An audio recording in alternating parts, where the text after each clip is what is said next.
Welcome to Munishwara TNPSC classes. நம்ம நடக்கவிருக்கும் TNPSC group 4 and forest exam 2024க்கான டாப் 100 கொஷின் மட்டும் பார்க்க போகிறோம். ஃபர்ஸ்ட் கொஷின், யாம் அறிந்த புலவர்களில் கம்பனை போல் இனிதாவது காம்போம் அப்படின்னு சொல்லிட்டு பாருங்க. கம்பரை புகழ்ந்தவர் யார் என்று. கம்பரை புகழ்ந்தவர் பாரதியார். புரட்சி கவிஞர் என பாரதிதாசனுக்கு பெயரிட்டவர் யார்? புரட்சி கவிஞர் என்று அழைக்கப்படுவார் பாருங்க பாரதிதாசன். அதை அழைத்தவர் யார் அப்படின்னு கேட்டாக்க பெரியார். வெள்ளி பனிமலையின் மீது உலாவுவோம் என்ற பாடலை பாடியவர். வெள்ளி பனிமலையின் மீது உலாவுவோம் என்ற பாடலை பாடியவர் பாரதியார். 70 கோடி என்ற சொல் திருக்குறளில் எத்தனை இடங்களில் இடம்பெற்றுள்ளது? 70 கோடி என்பது எனக்கு திருக்குறளில் ஒரு இடத்துல மட்டும் வரும். 7 என்ற சொல் எனக்கு 8 இடத்துல வரும். திருக்குறளுக்கும் 7க்கும் எனக்கு ரொம்ப ஒத்து போகக்கூடியது. ஏன்னா பாக்கள் மொத்தம் எனக்கு மேலே அடிகள் எனக்கு 4 அடிகள் இருக்கும், கீழே வந்து எனக்கு 3 அடிகள் இருக்கும். இது வந்து 7 ஆச்சா, 7ன்றது 8 டைம் வரும். அந்த மாதிரி எனக்கு கோடின்றது 7 டைம் வரும். இந்த மாதிரி திருக்குறளுக்கும் 7க்கும் எனக்கு நெருங்கிய தொடர்பு வந்து இருக்கும். பொருள் அல்லாதவரை பொருளாக செய்யும் பொருள் அழைப்பதில்லை பொருள் என்ற குறள் பயின்று வந்துள்ள அணி என்ன? என்ற குறளில் பயின்று வந்துள்ள அணி என்ன? சொல் பொருள் பின்வரும் நிலையணி. கனிச்சாறு, கொய்யாக்கனி, பாவிய கொத்து, நூறாசிரியர் போன்ற நூல்களை இயற்றியவர் யார்? கனிச்சாறு, கொய்யாக்கனி, பாவிய கொத்து, நூறாசிரியர் போன்ற நூல்களை இயற்றியவர் பெருஞ்சித்திரனார். பொறுத்துக. மேன்மை, மேன்மைனா உயர்வு. அறம் அப்படின்னா நற்செயல். திங்கள் நிலவு. கொங்கு மகரந்தம், கொங்குனா மகரந்தம். 2143. பொறுத்துக. உடனென்று, உடனன்று அப்படின்னாக்க என்ன? உடனன்று என்பது சினந்து எழுந்தன. முளை, மழை குகை வந்து முளைன்னுவாங்க. சீவன்னா உயிர். வையகம்னா உலகம். சத்தியம்னா உண்மை. சபதம்னா சூளுரை. 1 2 3 4 5 6 நேராக வந்து இருக்குது. பகுத்தறிவு கவிராயர் என்று அழைக்கப்படுபவர் யார்? பகுத்தறிவு கவிராயர் உடுமலை நாராயண கவி. சிறுபஞ்ச மூலம் என்ற நூலை இயற்றிய காரியாசன் எந்த சமயத்தைச் சேர்ந்தவர்? சிறுபஞ்சத்தின் ஆசிரியர் கேட்டாக்கா காரியாசன், அதையும் தெரிஞ்சுக்கணும். அவர் எந்த சமயத்தை சார்ந்தவர் அப்படின்னு கேட்டால் சமண சமயத்தை சார்ந்தவர். தமிழ் மல்லி நாதச்சுரி என்று அழைக்கப்படுவார். தமிழ் மல்லி நாதச்சுரி என்று அழைக்கப்படுபவர் யார்? நச்சினார் கினியார். ஓடி வந்து கைக்குலுக்க ஒருவரும் இல்லையா, உன்னுடன் நீயே கைக்குலுக்கிக் கொள் என்ற கவிதையை இயற்றியவர் யார்? மு. மேத்தா. இவர்களில் ஒருவர் இலங்கையில் பிறந்த கவிஞர். இலங்கையில் பிறந்த கவிஞர் தர்மு சிவராமு.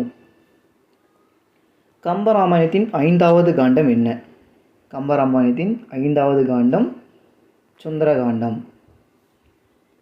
அன்னைக்கு, தம்பிக்கு, தங்கைக்கு, நண்பருக்கு என கடிதம் இலக்கியம் எழுதியவர் யார்? கடித இலக்கியம் எழுதியவர் மு. வரதராசனார். புறநானூற்றில் உள்ள பாடல்களின் எண்ணிக்கை. புறநானூற்றில் இருக்கக்கூடிய பாடல்களின் எண்ணிக்கை 400. அதே 401ன்னு கேட்டாக்க குறுந்தொகை கடலோடு சேர்த்து இருக்கும். ஐங்குறு நூல் பண்ணிக்க 500 இருக்கும். கடலோடு 501 வரும். கலித்தொகை நூலை தொகுத்தவர் யார்? கலித்தொகை நூலை தொகுத்தவர் நல்லந்தோனார். கலித்தொகையோட நெய்தற் கலிய பாடியவர்களாலையும் நல்லந்தோனார். தோனார் வந்து வருவார். அகநானூறு நூலுக்கு முதலில் உரை எழுதியவர் யார்? அகநானூறு நூலுக்கு முதலில் உரை எழுதியவர் யார்? வெங்கடசாமி நாட்டார் உரை எழுதியவர். உலக கிளர்ந்தன உருகெழு வங்கம் என்ற வரிகள் இடம்பெற்றுள்ள நூல் எது? உலக கிளர்ந்தன உருகெழு வங்கம் என்ற வரிகள் இடம்பெற்றுள்ள நூல் எது?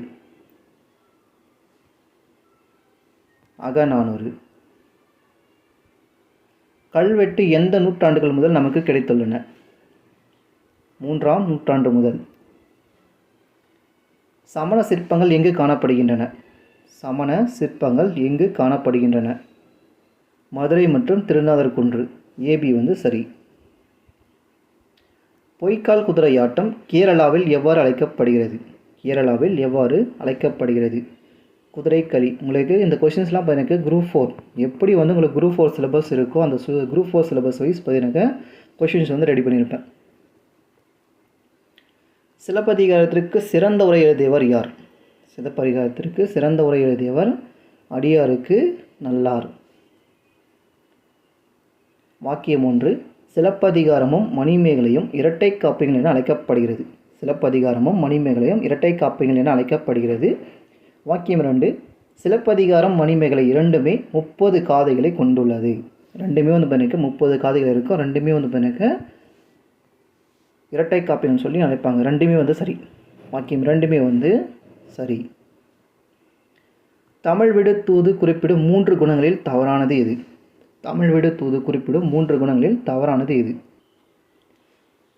சத்துவம், ராசசம், தாமசம் சொல்லிட்டு 3 வந்து சொல்லும். மேன்மை வந்து சொல்லாது. கலிங்கத்து பரணி எத்தனை தாளிசைகளை கொண்டுள்ளது? எத்தனை தாளிசைகளை கொண்டுள்ளது? கலிங்கத்து பரணி இங்கே வந்து தப்பாக கொடுத்துருங்க. கலிங்கத்து பரணி எத்தனை தாளிசைகளை கொண்டுள்ளது? 599 வரும். இங்கே கலிங்கத்து பரணி எத்தனை தாளிசைகளால் ஆனதுன்னு கேட்க 599 599ன்னு சொல்லிடுவேன். ஆன்சர் வந்து தப்பாக கொடுத்துருப்பேன், சாரி. பரணிக்கோர் சயங்கொண்டார் என சயங்கொண்டாரை புகழ்ந்து பாடியவர் யார்? பரணிக்கோர் சயங்கொண்டார் என ஜெயங்கொண்டாரை புகழ்ந்து பாடியவர் யார்? பலப்பட்டை சொக்கநாதர். தாமரை திரு விருது ஞானப்பீடு விருது பெற்றவர் யார்? தாமரை திரு விருது ஞானப்பீடு விருது பெற்றவர் யார்? ஜெயகாந்தன். குயில்கள் கூவியது என்பது வந்து பாருங்க என் வலு. குயில்கள் கூவியது சொல்லிட்டு குயில்கள் நிறைய விஷயத்தை வந்து கூவியதுன்னு சொல்லியிருக்காங்க. என் வலு. பெறமொழி சொல்லற்ற தொடரை காண்க. கண்ணன் தேநீர் கடைக்கு சென்றான். இக்கு இச்சு எல்லாம் கரெக்டாக இருக்குது. தேநீர் என்பது தமிழ் வந்து சரியான சொல் வந்து வரும். அழகாக அலங்காரம் செய்தால் அப்படின்லாம் வராது. விஞ்ஞானம்ன்றதெல்லாம் கிடையாது. திரைப்படத்திற்கு சென்றால் உத்தரவு பெற்று அதெல்லாம் கிடையாது. ஃபஸ்ட்டு மட்டும் சரி. ஒரு சொல்லோ சொற்றொடரோ இருபொருள் பட வருவது எது? ஒரு சொல்லோ சொற்றொடரோ இருபொருள் பட வருவது ஸ்லேடை அணி இல்லைனாக்கா இரட்டர முடிதல் அணின்னு சொல்லலாம். ரெண்டுமே வந்து சரி. 12 திருமுறைகளில் திருமந்திரம் எத்தனையாவது திருமுறையாக வைக்கப்பட்டுள்ளது? 12 திருமுறைகளில் திருமந்திரம் எத்தனையாவது திருமுறையாக வைக்கப்பட்டுள்ளது? 10வது திருமுறையாக வைக்கப்பட்டிருக்கும். எளிய நடையில் தமிழ் மொழி எழுதுதல் வேண்டும், இலக்க நூல் புதிதாக ஏற்றுதல் வேண்டும் என்ற பாடலை இயற்றியவர் யார்? பாரதிதாசன். திராவிட மொழிகள் எத்தனை வகைப்படும்? திராவிட மொழிகள் 10 வகைப்படும். கடுவன் என்ற சொல் எப்பாலினை குறிக்கும்? கடுவன் என்ற சொல் ஆண்பாலை குறிக்கும். திருவிளையாடல் புராணத்தில் உள்ள திருவிளையாடலின் எண்ணிக்கை? திருவிளையாடல் புராணத்தில் உள்ள திருவிளையாடலின் எண்ணிக்கை எத்தனை? 64. தமிழில் சொல் என்பதற்கு என்ன பொருள்? நெல். வசையொலிய வாழ்வாரே வாழ்வார் என்று கூறியவர் யார்? திருவள்ளுவர். சுவாமி வேதாச்சலம் என்பது யாருடைய இயற்பெயர் ஆகும்? வேதாச்சலம் என்பது யாருடைய இயற்பெயர்? மறைமலை அடிகள். கல்கத்தாவிலும் காசியிலும் நடந்த இசை மாநாட்டிலும் சென்னையில் நடந்த இந்திய தேசிய காங்கிரஸ் கண்காட்சியிலும் பண்ணாகிய ஜனகன மனப்பாடலுக்கு நடனம் ஆடியவர் யார்? இந்திய பண்ணாகிய ஜனகன மனப்பாடலுக்கு நடனம் ஆடியவர் யார்? பாலபாரதி. இந்திய நாட்டின் முதல் பெண் ஆசிரியர் யார்? சாவித்திரிபாய் பூலே. சின்னுல் என்ற பெயருடைய இலக்கண நூல் எது? சின்னுல் என்ற பெயருடைய இலக்கண நூல் நேமிநாதம். புதுநெறி கண்ட புலவர் என்று யாரை யார் போற்றினர்? புதுநெறி கண்ட புலவர் என்று யாரை யார் போற்றினர்? வள்ளலாரை பாரதியார் வந்து போற்றியிருப்பார். வெறியி. இது என்பது எந்த அளபடை? வெறியி சொல்லிசை அளபடை. அறிஞர் அண்ணாவின் மேடை பேச்சு மடைத்திருந்த வெள்ளம் போல் அமைந்துள்ளது. ஓமை தொடரின் பொருத்தமான பொருளை தேர்வு செய்க. தெளிவான சீரான பேச்சு. பொருந்தா சொல்லை தேர்ந்தெடுக்க. பொருந்தா சொல்லை தேர்ந்தெடுக்க. விளக்குக. ஓதல், படா, கொடுப்பதும் இதெல்லாம் எனக்கு அளபெடை வகையை சார்ந்தது. அளபெடை வகையை சார்ந்தது. விளக்குக எனக்கு வேற்றுமை தொகையை வந்து சார்ந்தது. அதான் விளக்குக. விளக்குகன்னு சொல்லிட்டு அது மட்டும் தனித்து நிற்கும். மெல்ல பாயும் தண்ணீர் கல்லையும் கரைக்கும். மெல்ல பாயும் தண்ணீர் கல்லையும் கரைக்கும். இப்பழமொழியின் பொருள் என்ன? தொடர்ந்து முயன்றால் தடைகளை தாண்டலாம். விழுந்தானை தூக்கி விட்டேன். இத்தொடரில் விழுந்தானை என்பது என்ன? விழுந்தானை 48. விழுந்தானை என்பது வினையாளனின் பெயர். விழுந்தானை வினையாளனையும் பெயர். வளர் என்ற வேற்றலின் வினைமுற்று தேர்வு செய்க. வினைமுற்று, வினை வந்து முடிஞ்சிருக்கணும். வளர்ந்தார். பரப்பு மீன் இச்சொல்லின் வினை அடியை தேர்வு செய்க. பரப்பு மீன் விடையின் அடிச்சொல்லை காண்க. பரப்பு. அடுத்தது ஜிகே கொஷின். சிந்து சமவெளி அகழ்வாராய்ச்சியின் போது இந்திய தொல்பொருள் ஆய்வின் இயக்குனர் ஜெனரல் யார்? சிந்து சமவெளி அகழ்வாராய்ச்சியின் போது இந்திய தொல்பொருள் ஆய்வின் இயக்குனர் ஜெனரல் யார்? Sir John Marshall.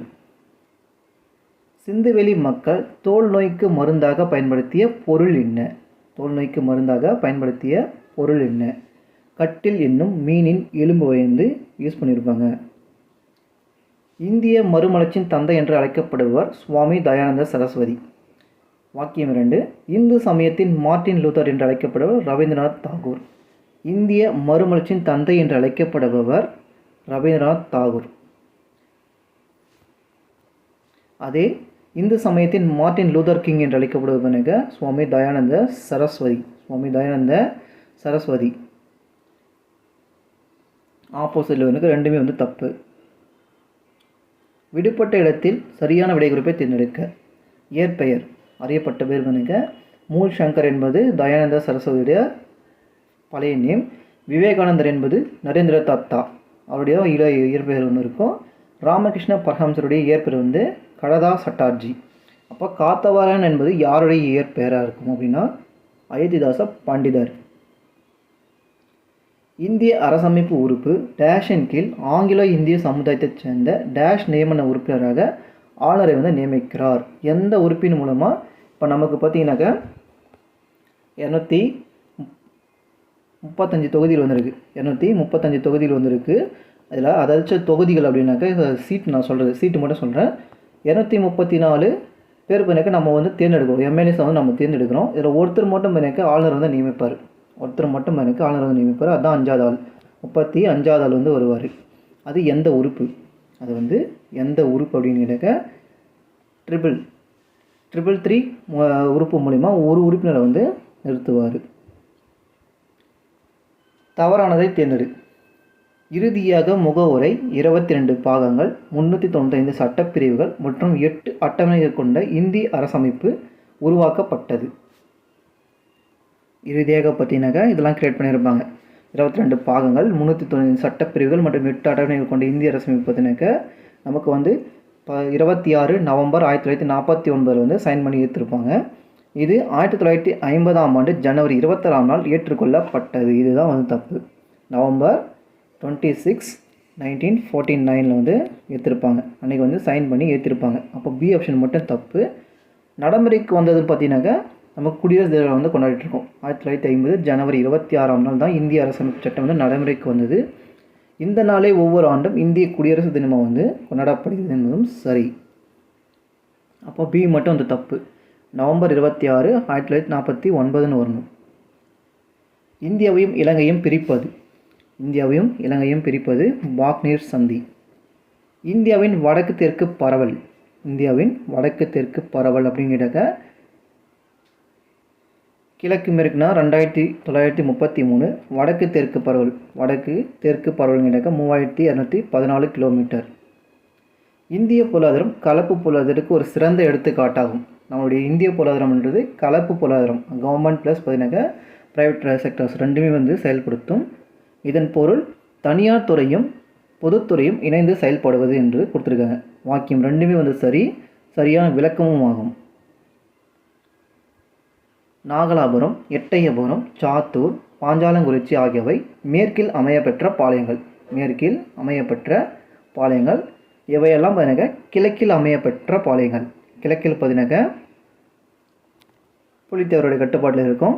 Oothumalai, Panchalankurichi இதெல்லாம் பார்த்தீங்கன்னா கட்டபொம்மன் கட்டுப்பாட்டில் வந்து இருக்கும். கிழக்கில் வந்து கட்டபொம்மன் கீழே வந்து இருக்கும்.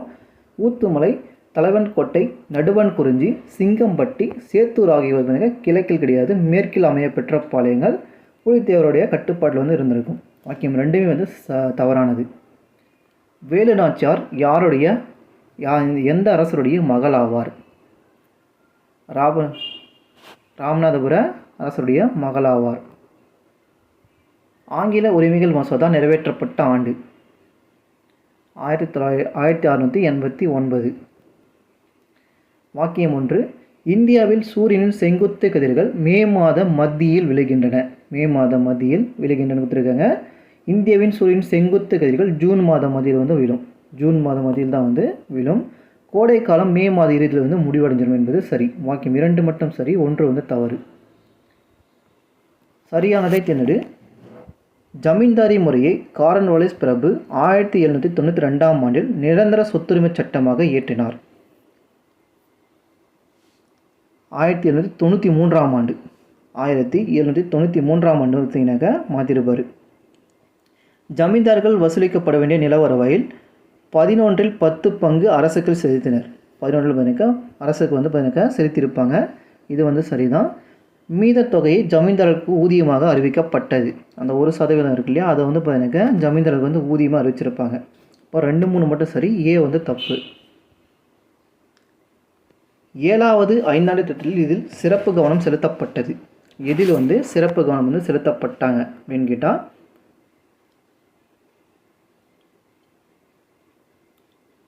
உணவு, வேலை மற்றும் உற்பத்தி திறன்.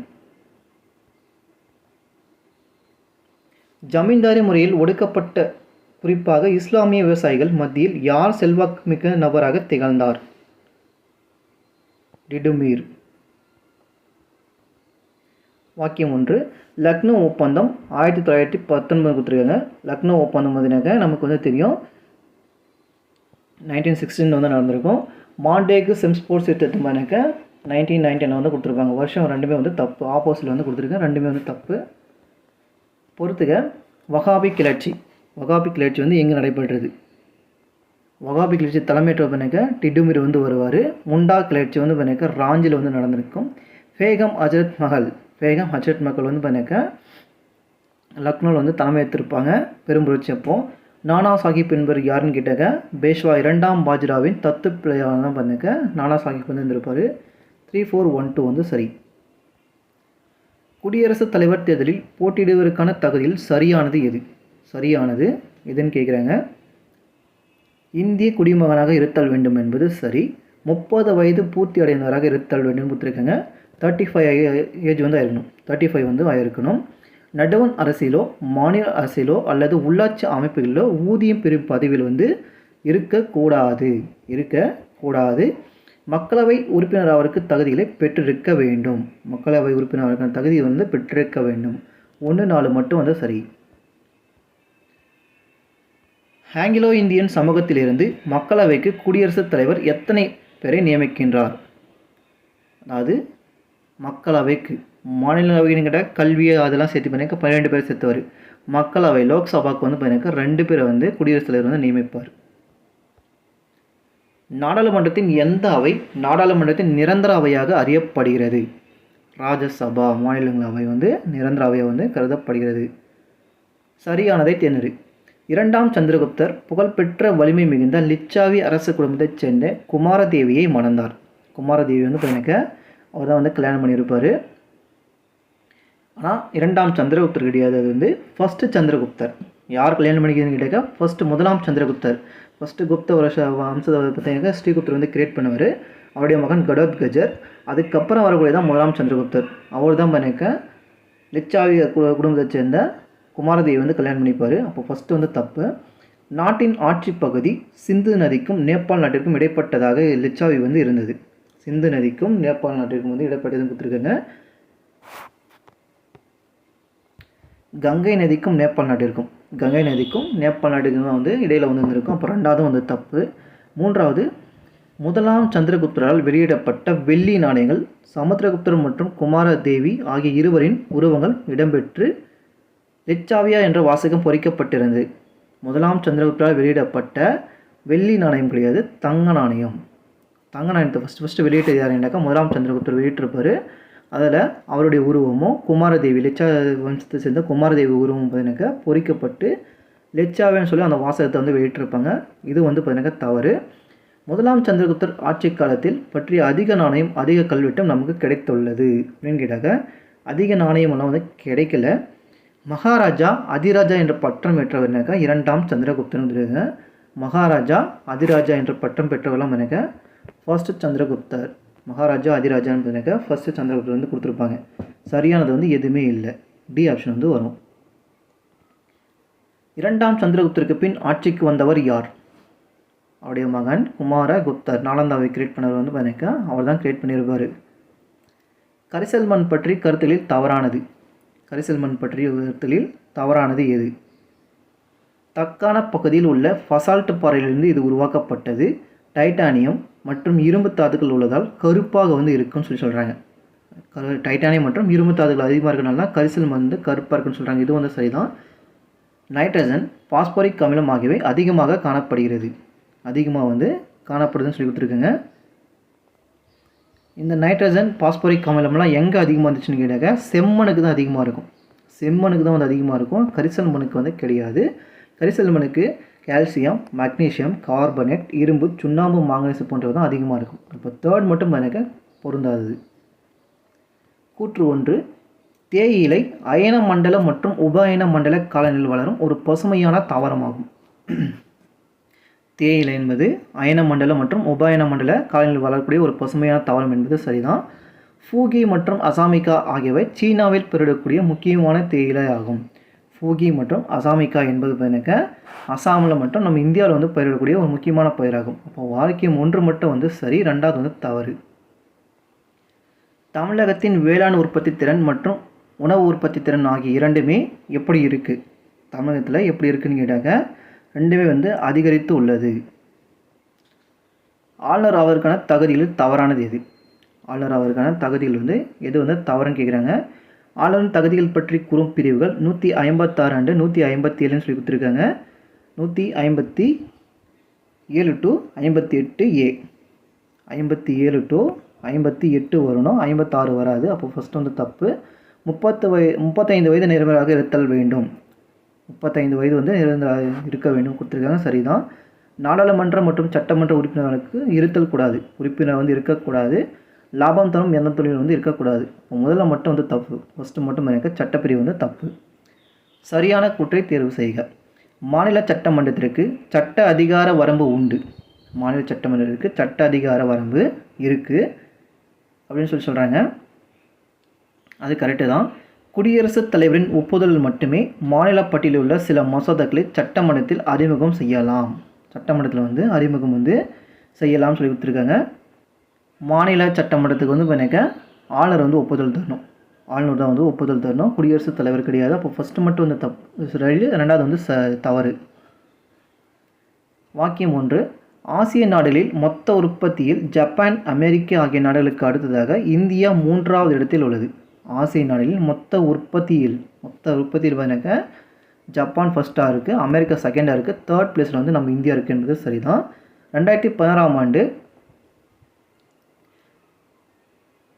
2016 மொத்த ஆசியாவின் ஜிடிபி அளவில் 8.50% விழுக்காடு இந்தியாவின் பங்களிப்பாகும் என்பது வந்து சரி. வாக்கியம் 2மே வந்து சரி.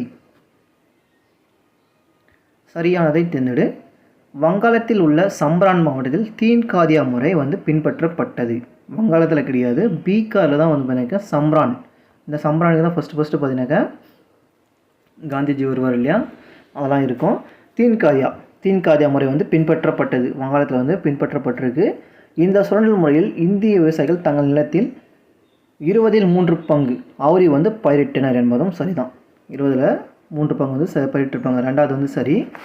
ஜப்பான் செயற்கை சாயங்களால் இந்தியாவில் இண்டிகோ எனப்படும் கருநிற சாயம் சந்தையில் விற்கப்படுவது குறைந்தது. ஜப்பான் கிடையாது, ஜெர்மனியோட செயற்கை சாயங்கள் வந்து எனக்கு இந்தியாவில் இண்டிகோ எனப்படும் விற்றதுனால, அந்த செயற்கை சாயம் வந்து விற்றதுனால எனக்கு இண்டிகோ பயிரோட இது பார்த்தீங்கன்னாக்கா குறைஞ்சிருக்கு. இது வந்து ஆங்கிலம் வந்து கருத்திருப்பாங்க. அப்போது ரெண்டாவது மட்டும் வந்து சரி. டிஎன்பிஎஸ்சி பொறுத்த வரைக்கும் கரண்ட் அஃபேர் ஒரு முக்கியமான விஷயம். ஸோ கரண்ட் அஃபேர் வந்து ஒரு 5 விஷயம் பார்த்தலாம். மூத்த பின்னணி பாடகரும் பத்மஸ்ரீ விருது பெற்றவருமான சுரேஷ் ஈஸ்வர வாட்கர் 2023ஆம் ஆண்டிற்காக டேஷ் வென்றார். மூத்த பின்னணி பாடகரும் பத்மஸ்ரீ விருது பெற்றவருமான சுரேஷ் ஈஸ்வர வாட்கர் 2023ஆம் ஆண்டிற்கான டேஷை வென்றார். எதை வந்து வின் பண்ணார்? லதா மங்கேஷ்வர் அப்படின்னு சொல்லக்கூடிய விருதை வந்து வாங்கியிருப்பார். தமிழ் நாவலான ஹேலண்ட் ஆஃப் பட்சினி ஆங்கில மொழிபெயர்ப்புக்காக ஃபயர்பேர்ட் என்ற நாவலுக்காக இலக்கியத்திற்கான ஜேசிபி பரிசை பெற்றவர் யார்? தமிழ் நாவலான ஹேலண்ட் ஆஃப் பட்சியின் ஆங்கில மொழிபெயர்ப்பான ஃபயர்பேர்ட் எனும் நாவலுக்கு இலக்கியத்திற்காக ஜேசிபி பரிசை பெற்றவர் யார்? பெருமாள் முருகன். அகர்தலா ஹவுரா ரயில் பாதையானது 12.24 கிலோமீட்டர் நீளம் கொண்டது. இது எந்த 2 நாடுகளிடையே அமைக்கப்பட்டுள்ளது? இந்தியா மற்றும் வங்கதேசம். அண்டை மாநிலங்களிலே ரயில் நிலையம் வந்து இருக்காது. எந்த மாநிலத்தில் முதல் நாகப்பரம்பில் உள்ள ஒரு புதிய பெருங்கற்கால தளத்தை கண்டறியப்பட்டுள்ளது? எந்த மாநிலத்தில் உள்ள நாகப்பரம்பில் உள்ள ஒரு புதிய பெருங்கால தளத்தை வந்து கண்டறியப்பட்டுள்ளது அப்படின்னு கேட்டால் கேரளாவில். எங்கு உள்ள மேற்கு தொடர்ச்சி மலையில் புதிய வகை கெக்கோ இனம் கண்டுபிடிக்கப்பட்டுள்ளது? எங்கு உள்ள மேற்கு தொடர்ச்சி மலையில் புதிய வகை கெக்கோ இனம் கண்டுபிடிக்கப்பட்டுள்ளது? ராஜபாளையம் கொட்டை மலையில் வந்து பார்த்தீங்கன்னாக்கா புதிய வகை கெக்கோ இனம் வந்து கண்டுபிடிச்சிருக்காங்க. ஓகே, தேங்க்யூ ஃபார் வாட்சிங். அடுத்த 100 கொஷின்ஸில் வந்து இம்பார்ட்டன்ட் கொஷின்ஸில் பார்க்கலாம். உங்களுக்கு 100 கொஷினில் இல்லை 80 கொஷின் மட்டும் கொடுத்துருக்கேன். சயின்ஸ் வந்து வந்திருக்காது. 85 கொஷின் மட்டும் கொடுத்துருப்பேன். தேங்க்யூ ஃபார் வாட்சிங். தேங்க்யூ.